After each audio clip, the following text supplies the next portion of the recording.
বাংলাদেশে যদি একটা গুলি চলে 10টা গুলি চলবে। বাংলাদেশের সেনাবাহিনী, বিমান বাহিনী, নৌবাহিনী তারা কতটা প্রস্তুত জানি না। আগামী 3 দিন বা 5 দিনের মধ্যে কোন একটা ন্যারেটিভ নির্মাণ করে কোন লীগের পক্ষ হতে কোন আসেনা ভারত থেকে বাংলাদেশের উপরে আক্রমণ করবে না, তার কিন্তু কোনো গ্যারান্টি নাই।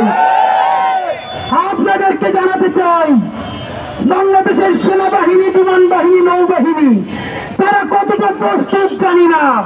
এখন দেশের 18 কোটি মানুষের 18 কোটি সেনাবাহিনী, আমরা নিজেদের জান দিব, জুলাই দেব না।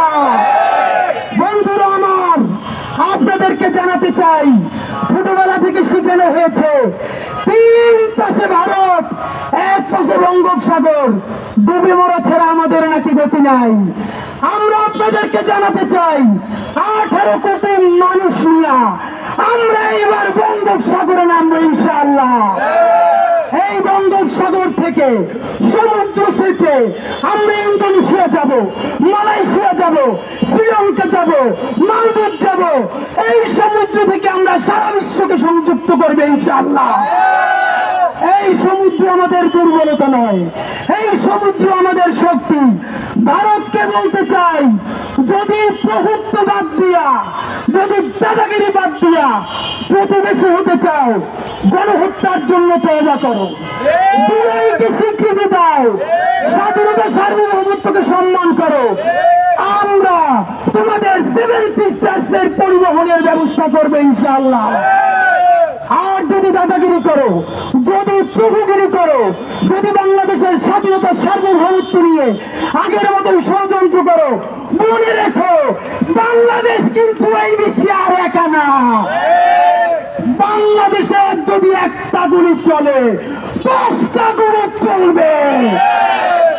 বন্ধুরা আমার, ইতিমধ্যে বাংলাদেশের সীমান্তে আমরা খবর পেয়েছি পার্বত্য অঞ্চলে 66 জনের অধিক ভারতীয়কে অনুপ্রবেশ করানো হয়েছে। এই অনুপ্রবেশকে আমরা কোনো কিছুকে বিচ্ছিন্ন মনে করছি না। আমরা ব্যক্তিহীন ভাষায় বলতে চাই, জুলাই বেঁচে থাকতে বাংলাদেশের 1 ইঞ্চি জমিন কোন দখলদারকে ছেড়ে দেওয়া হবে না। বন্ধুরা আমার, এইখানে যত ইস্যু তৈরি করা হোক, জুলাইয়ের বিচার ইস্যুকে সরানো যাবে না। অতি দ্রুত মানে আগামী 36 জুলাইয়ের মধ্যে জুলাই গণহত্যার দৃশ্যমান বিচার শুরু করতে হবে। পিলখানা গণহত্যার বিচার করতে হবে, সাতটা গণহত্যার বিচার শুরু করতে হবে। বন্ধুরা, 50-এর অধিক ছাত্র জনতার যারা এই জুলাই স্পিরিটকে নিজের জীবনের চেয়ে বেশি ধারণ করে, এইখানে আজকে আমরা একত্রিত হয়েছি। এতদিন আমরা নামে নামে ভিন্ন ভিন্ন ভাইয়েরা ঢাকার একাক গণিতে রাজপথে কথা বলবার চেষ্টা করেছি। 9 মাস এই সরকারের হাতে ধরে পায়ে ধরে বোঝানোর চেষ্টা করেছি। অদ্ভুত, যত তাদেরকে ভালোবাসতে চাই, যত তাদের হাতটা শক্ত করে ধরে যাতে ক্ষতিগ্রস্ত না হয়, এটাকে তারা দুর্বলতা ভাবতে শুরু করেছে। আমাদের ভদ্রতা, আমাদের সভ্যতা যদি আর কেউ দুর্বলতা মনে করে, তার বিষটা উপড়ে ফেলা হবে। বন্ধুরা আমার, জুলাই ঐক্য কোন রাজনৈতিক দল নয়, জুলাই ঐক্য কারো শত্রু নয়, বিএনপির শত্রু নয়, জামাতের শত্রু নয়, এনসিপির শত্রু নয়, তবে কোনি আওয়ামী লীগের শত্রু। এই জুলাই ঐক্য বাংলাদেশের ঐক্য, এই জুলাই ঐক্য ইনসাফের ঐক্য। আমাদের সাথে ইতিমধ্যে শতাধিক শহীদ পরিবারের সাথে কথা হয়েছে। আমাদের সকল প্রোগ্রামে আমাদের শহীদের বাবা মায়েরা উপস্থিত থাকবেন ইনশাআল্লাহ।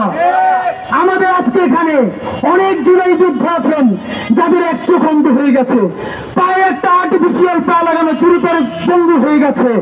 বন্ধুরা আমার, মনে করিয়ে দেই, সচিবালয়ের খুব কাছে দাঁড়িয়েছি।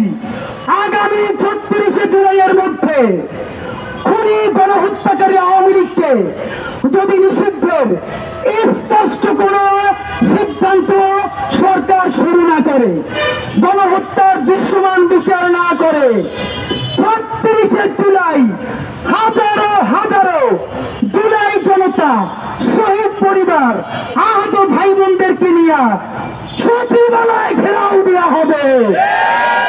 যেই সচিবালয়ে বসে এখনো জুলাইয়ের বিরুদ্ধে ষড়যন্ত্র করা হয়, সচিবালয় থেকে সেদিনকে আর তাদেরকে বের হতে দেওয়া হবে না।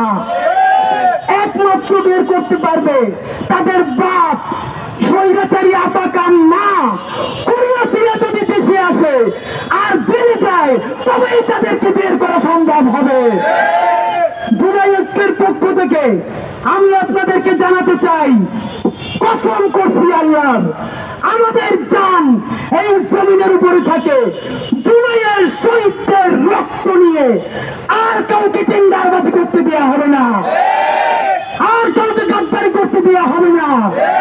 সকল রাজনৈতিক দল বিনীতভাবে আপনাদের হাতে ধরি, পায়ে ধরি, আপনারা আমাদের সাথে পাশে এসে দাঁড়ান।